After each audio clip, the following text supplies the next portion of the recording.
வீடு மனை விஷயத்தில் சரி, வாகனங்கள் சரி, செலவுகள் இருக்க செய்யும். ஸோ நீங்கள் அந்த மாதத்தில் வாகனங்கள் ஏதாவது ரிப்பேர்னா உடனடியாக சரி செய்து கொள்ள வேண்டும். இல்லைன்னா கொஞ்சம் பிரச்சனையை சந்திக்கிற மாதிரி இருக்குதுங்க. சனி 8க்கு உரியவன் 10ல் தொழில் வளர்ச்சி அப்படிங்கிறதுல நல்ல நிலையில் இருக்குங்க. ஏன்னா அவர் 9க்கு உரியவராக இருக்கிறாரு. ஸோ தொழில் வளர்ச்சியில் எந்த குறைபாடும் இருக்காதுங்க. 6ஆம் அதிபதி 8ல் சஞ்சரிக்கும் காலம். உங்களுடைய உடல்நிலை எப்படி இருக்குன்னா புதனும் சுக்கிரனும் சேர்ந்து இருக்குது.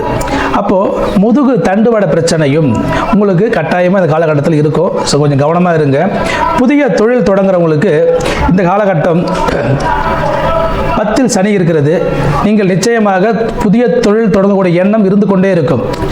உங்களுடைய ஜனகால ஜாதகத்தை கருத்தில் கொண்டு அதில் உங்களுக்கு போதுமான கால அவகாசம் இருக்கிறது என்றால் நீங்கள் நிச்சயமாக புதிய தொழில் தொடங்கலாம்.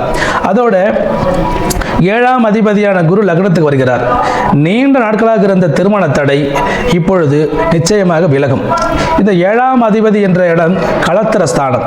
கலத்திரம் உங்களுக்கு ஆண் பெண்ணையோ பெண் ஆணையோ அறிமுகப்படுத்துகின்ற காலம் இந்த காலம். அது நிச்சயமாக இந்த காலத்தில் நீங்கள் முயற்சி செய்யும் பொழுது உங்களுக்கான வரன் நிச்சயமாக அமையும். அதில் என்ற மாற்று கருத்தும் இல்லை.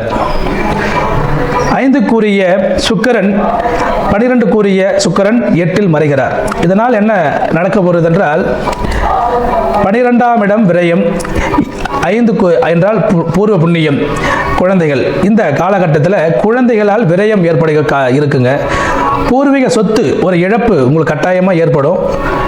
அதற்கு நீங்கள் உங்களுடைய மனநிலையும் தயார் செய்து கொண்டு அதற்கு என்ன செய்ய வேண்டும் என்பதை நீங்கள் செய்யும் பொழுது இந்த மனக்கவலையிலிருந்து நீங்கள் விடுபடக்கூடிய காலம் இந்த காலம் இருக்கும். நன்றி.